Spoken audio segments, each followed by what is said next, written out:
Hello students, welcome to week 4 of MOOC course, Introduction to Proteogenomics. First of all, let me wish you all a happy Independence Day. I hope all of you are celebrating the day well. In this coming week, we are going to have 5 lectures where more focus will be on how to analyze mass spectrometry based data. I hope you are able to do assignments on time. And also, you're utilizing the online interaction what we are keeping on every Saturday. That is actually happening on Skype. It's very much important that you clarify your doubts as we go along. And Saturday we are giving you opportunity to talk to us in person. So utilize that time to catch up on your 5 lectures which you have learned in that week. I hope you're already clear by now that some of the reference materials, link of videos, as well as the Skype online slot details, everything is mentioned in the description of the video, which is in the YouTube. So this week, the first lecture will be by Dr. Carl Klauser, and he's one of the experts from the Broad Institute of MIT and Harvard, where they are very actively involved in different CP-TAC and large tensor projects, mass spec data analysis. So he's going to share his experience of how to analyze that data, and especially look at the manual interpretation of mass spec data. So in this lecture, he has provided some very interesting and crucial information about ammonium ions and how to utilize that information to provide the amino acid compositions. Look at the stoichiometry. Many of these details are important, and it's going to help you when you are going to look at the complex data sets obtained from the mass spectrometers. Next lecture will continue with Dr. Carl Klauser's sharing his experience about mass spec data interpretation. As I mentioned, like in the mass spectrometry, if you have seen last week, I showed you a couple of instruments. It's very easy to generate so much data, and you get a lot of spectra obtained from those mass spec experiments. But after that, how to analyze these spectrum and make sense of the data, and especially many times you're looking at some specific modifications, PTMs of phosphorylation or any other type of modifications, how to analyze those specifically those type of data, and especially like in the amino acid you will see release of water and ammonia, such as in the in different specific amino acid like glutamine, you will see in the end terminal there is a loss of ammonia. All of this information could be very important if you want to interpret the mass spec data and also try to understand how to manually look into this data and make sense of this information. Moving from Dr. Carl Klauser, then we will have lecture from Dr. D.R. Mani.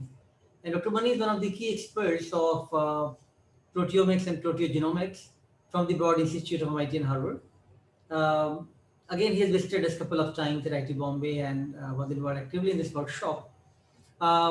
He has extensive experience of data analysis, and he will be talking to you about, as you can understand, when we talk about mass spectrometry data for different biological samples or clinical samples, every sample can be different background, and when you are running them in the mass spectrometer, finally the data analysis requires some common platform and things has to be normalized. So data normalization, there could be different type of methods, could be centering method, scaling methods, looking at different ways of scaling with the z-score and median centric ways of scaling. All of that is important. And finally, looking at even quantile and two-component normalization could be very important.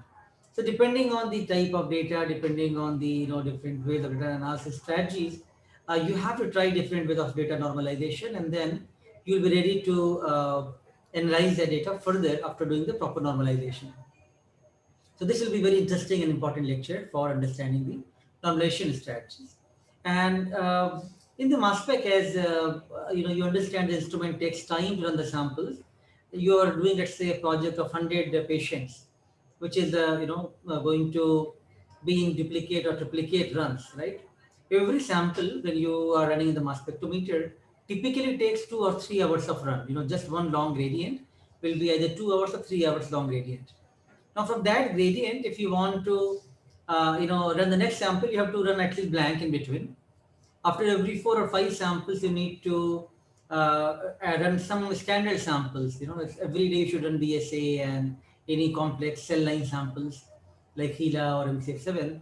And also after running the clinical sample, every 5 sample, you should run at least one of the pool sample, which can be QC pool sample.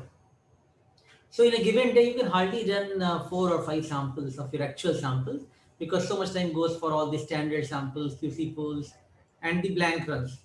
So in that way, if you're going to run your 100 samples, it's going to happen in several weeks to months time, right? Minimum. And sometime you will get, let's say, few samples from the hospitals and this month and few samples after 3 months time. And again, you keep running those and acquiring that data from mass spec.